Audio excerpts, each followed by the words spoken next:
Hey guys, Mike here. So, boy, what a run up in the market today after the sell-off yesterday. I just can't believe it. And we'll get into the S&P and all that good stuff and all those fun charts with Nvidia running wild again and some other stocks.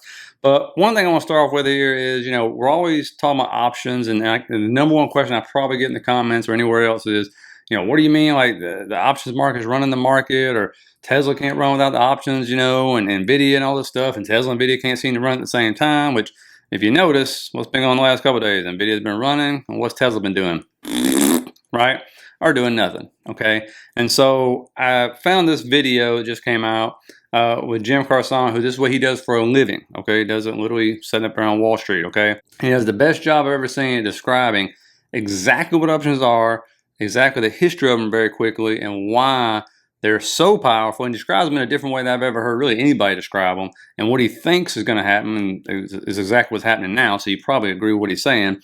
But hopefully this will answer that question, because I get it a whole lot. And then we'll go into some very, very important charts here. When people refer to options and all the volume increases, and wow, the phrase that everybody uses, it's, wow, the tail is starting to wag the dog. I'm here to tell you that options are the dog. What do I mean by that? Well, pretty simple. If you look at a stock or a bond or any asset, right? People, it's two dimensions. It either goes up or down. What if I gave you two stocks, white labeled, no name on it, same market cap, same industry, same everything? You would say, well, those are the same stock. What if I peel back that option train and show you that one is incredibly right distributed with a left tail? The time at which that distribution is completely different, and the growth trajectories are different. Whereas on the other one, it's the exact opposite. Very much a value stock, maybe left distributed, right fat tail in case they come up with a solution. Completely different stocks. The actual options are giving you nodes and probability across the full distribution of what this thing looks like. At the end of the day, that asset, whether it's a stock or a bond, has a full three-dimensional picture of its characteristics of what the asset is. The asset itself is the thing, not the stock price, not the asset value. The asset value is just a summary of that full distribution. By arbitrage, every node on that distribution that represents this asset is summarized by one price, which is the asset price, the stock value, the bond value. Everybody started in that asset value, that very simple two-dimensional world. And derivatives are new, so we call them derivatives because they're derived from this thing. But the reality is they're not a derivation. It's a better technology. It's a better way to we're going from a two-dimensional sheet to a hologram. You're seeing the whole thing in its full essence. And the reason it hasn't been used more until more recently, but again, we've seen secular growth since I've been in the business for 25 years, and it's been exponential. But the reason is because of network effects. Much like a technology, even if it's a better idea, you need to build infrastructure and you need more volume, and you need more participants for it to be an active and to become the core thing that everybody uses. What have we had in the last 25 years since I started in the business? We went, when I started in 1998, we had one quarterly expiration in the S&P 500, and options were priced at every 3 to 5% in the market. That's it. Now we have every day. And by the way, the multipliers were 250. We have every day expiration. We have every 5 points in the S&P. We have options for every single major equity and every single asset across the world. We have more education. We have access through brokerage and regulation has thinned out to allow much more access. Not to mention we've gone from 250 multiplier to 100 to 50 to 10 to 1 to now 0.1. It is incredibly available now, and people are beginning to get educated, understand. But the reality is we're still at the tip of the iceberg. It is a superior way to position based on information that you have on any asset. You can express any point without taking the full risk of the whole asset at any point in time or moneyness on that asset. And that is just a superior way to express information. So my view is that the world is going to options, and that options will be the primary way to invest in the future. And whereas even though notionally there's more trading volume, and realistically it's still 1% of total investment that happens in the market. And my belief is that if you look forward in 20 years, 40 years even, we will be in a completely different world where options sit at the core of investing. And so hopefully that makes sense to everybody. And let me know in the comments if you agree with him. The second big question I get, and I'm being sarcastic, is why do I wear this hat in some of the videos? The real answer is, yes, I'm a Bears fan, but also I'm the all-time quarterback for the neighborhood kids, right? So my front yard just happens to be the football field for whatever reason.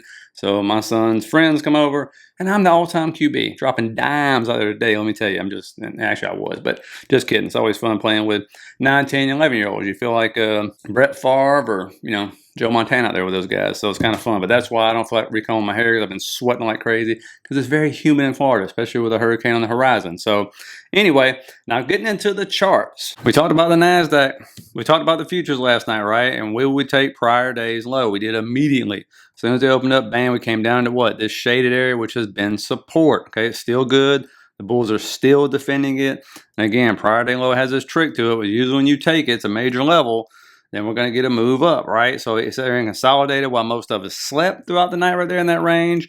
And then around 3 something started to move up. We got to the next shaded area before open again, more consolidation.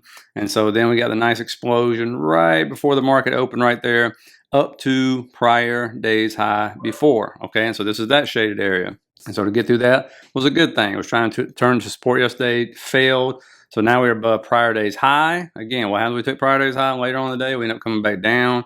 But then, of course, I know why we ran. I found that one out, but I'll cover that in a different video. Why you see these crazy runs. I'm starting to work with this site or something and play around with this site. One of the members turned me on to that kind of makes a lot more sense now.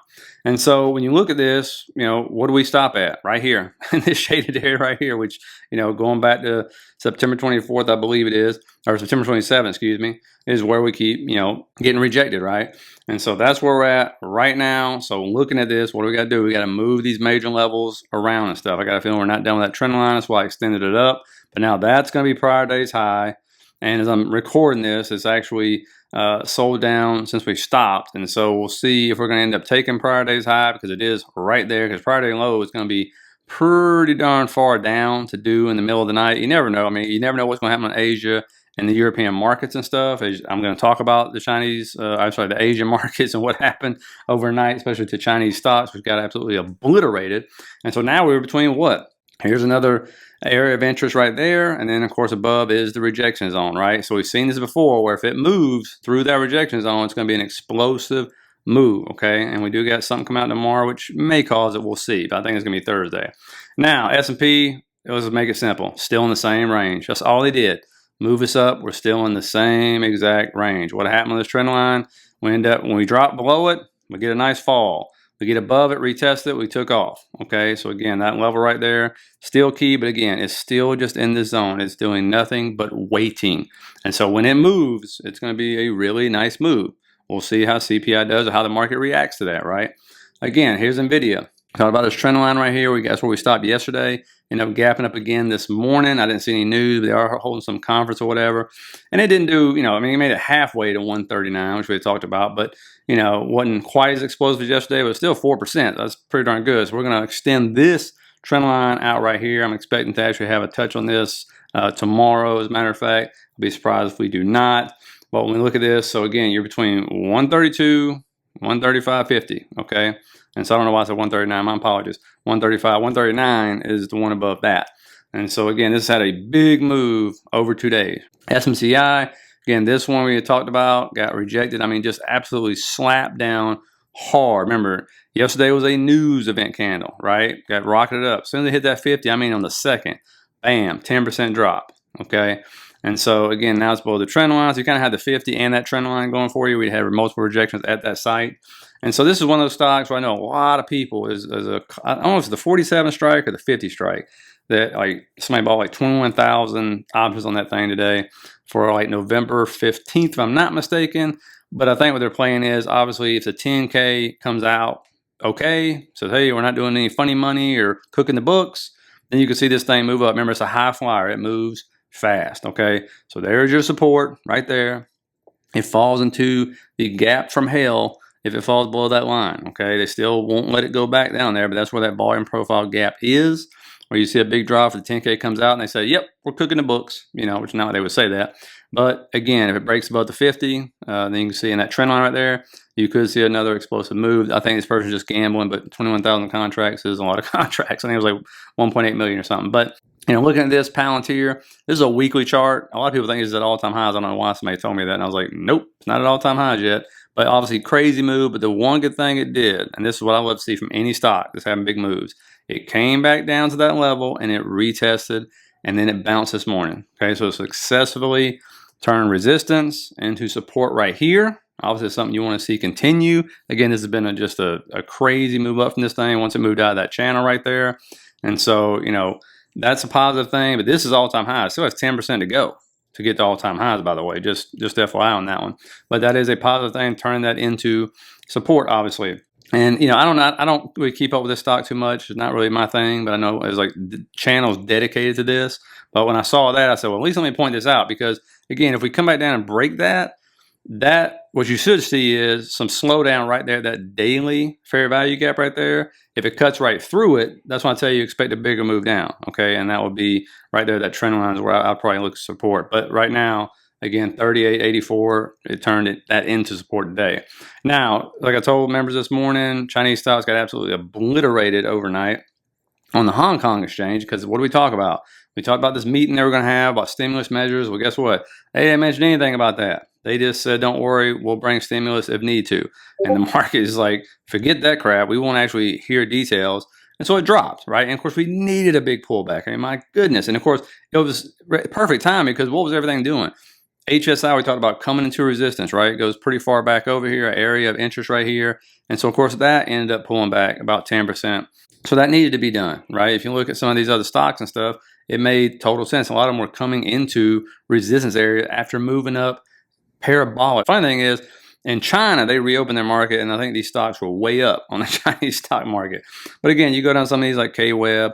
This one's actually moving down into area that was stage 1 forever, for almost 2 full years. It was in stage 1, right? In this little area right here. It just moved back down to the top of it. It's going to turn that into support and bounce. That's what we got to figure out. And that's what you're looking for, is how hardcore is the dip going to be bought up, or is it going to be bought up? Because I believe Goldman put out a note saying, well, if they don't keep doing stimulus, this whole rally is going to fade quick. And so we'll see if they're right or not. But when we keep going through here, I mean, here's a BABA, for example. Again, coming to that shade area we talked about a few days ago. Again, that's an area of interest. It's an area that's been resistance, right? Major rejections, 3 different times from there. Will that be the case? That's what we're going to find out. Because this whole rally, again, most of those candles are what? We call them stimulus gaps, right? At least I think I coined that phrase. And so we're going to see what happens and how these stocks act if China's not out there every day going, we're going to do this, we're going to do that, we're going to do this, right? And so that's what you got to see in everything. And because I think money from our stock market was rotating over there. I mean, you heard the billionaires talking about that in their hedge funds, what they were doing. And so we'll see if that's going to be the case or not, or does money rotate back? That's what we're going to find out. I mean, look at that move on JD. You got to be kidding me. That's in 14 days. That's crazy. And just running real quick through a few stocks we talked about to see where they're at right now. You can see CrowdStrike, you know, kind of building on some structure right here. I know what somebody's screaming in the comments right now is that's a rising wedge. You're exactly right. That's exactly what that is. But a lot of those don't play out, right? But that's what that is. But again, it's setting out bullish structure. We'll see if it continues. You see CMG right here, which is Chipotle. Again, that's what I'm talking about with the rising wedge. They don't always play out. This was just consolidating sideways in that tight little range right there. It hasn't dropped after coming out of that shaded area of support. And so if it breaks right there around 58.02, I believe that is, then you can see absolutely a move higher. And you might see these stocks consolidate, right, for a while in a range, okay, until we get to, if we do have a rally in November, December. Again, Nike, this one had terrible earnings, and that's why it broke. It has to get above the year-to-date anchor VWAP. I'll show you the last 3 years, how much it respects the year-to-date anchor VWAP. Just one of those stocks that do, right? And so this one right here, and they're saying like 2 to 3 years for the company actually recovers. I don't mean the stock takes that long, but still, you know, that one's kind of a mess. Lulu right here, you can see just following that trend line up. I think it's going to turn to, I mean, again, you took a rising wedge. That's what it looks like. You see a lot of these. Don't mean they're going to play out. I don't think unless something crazy happens, this is going to drop down like that.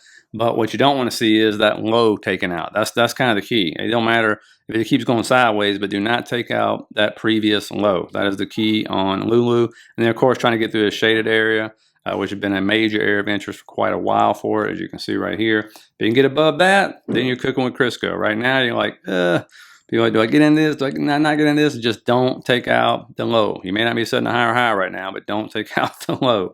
That is the key on a lot of these different stocks right here, because you're coming to that time where, hey, seasonality wise, you think Lulu will be doing good, right? Because we're coming in the holidays. Okay, Nike coming to the holidays. Okay, so keep that in mind. Ulta's another one, right? And so you see this one right here looks just like a channel to me. But again, look at this little shaded area. That's kind of the key for this one, right? It cannot get above, looks like 425.19 if I'm looking at this correctly. And so if you can get above that, hey, you're cooking well, right? But then if it breaks down through here and it breaks that low right there, there's a gap. Not good, okay? And this is one of those things where, I ask women, hey, you gonna be buying this? My wife just went to Ulta today because we have a buddy who just got a managerial job there, and so she got hooked up and stuff. But it's one of those things where I asked her if busy, she said no, so that's not really good. But this stock is sitting on the 50 moving average, in between the 50 and 100 right now, and so you really don't want to lose this level if you're an Ulta buyer and stuff. Okay, but again, it can just go sideways, just trade. That's actually a pretty decent range, right? To be in. And so Disney, this one, of course, with all the hurricanes, not a great thing going on. The big thing is, come down, maybe test this trend line. You don't want to lose this trend line, because if you even test that trend line, that means you lost the 50 again. All right, I already got rejected off the 100. We know Disney's kind of a hot mess right now. And so, the hurricanes ain't helping. So when they report next earnings after these two big hurricanes, probably not going to be great. Let's just go ahead and put it that way. But that don't mean the stock can't move, but I'm just showing where it's at. Now, hands we talked about last couple of days. I said, don't be chasing this thing because that's a news candle. It joined the S&P 600. Again, if you look at this right here, it got held to the 100 right here. But again, it come down like, I think it was 5% today. But when you look at this, there is that daily fair value gap. And this is what you see. It's what you should see, an orderly move up, right? A reaction off of this fair value gap is imbalance, right? As it mitigates it. If it breaks below that, there is a gap right there to be filled on HIMS. It is a high flyer, so it moves up fast and down fast, all right? Now, I'm looking at tomorrow. We finally got something going on. We got crude oil inventories at 1030, 10-year bond auction, and then FOMC minutes, okay? So that could be big for tomorrow. We'll see. That's later on in the afternoon, though, so we'll see what happens. You see XLE is retesting the channel it just broke out of. We'll see if oil continues to move higher with all the tension in the Middle East and stuff, but that's what we got to find out, because that's not good for the gas pumps or anything else. But again, it'll be a nice fun day, so let me know if you got anything out of it. Especially let me know if you like that interview with Jim Carson. So I really like listening to that guy, especially when it comes to options and volatility and stuff. So please hit the like, subscribe button on your way out. Think about signing up for the membership. If you want to sign up for that, there's what you get right there. Listen to McDonald's combo, and I'll see you guys tomorrow.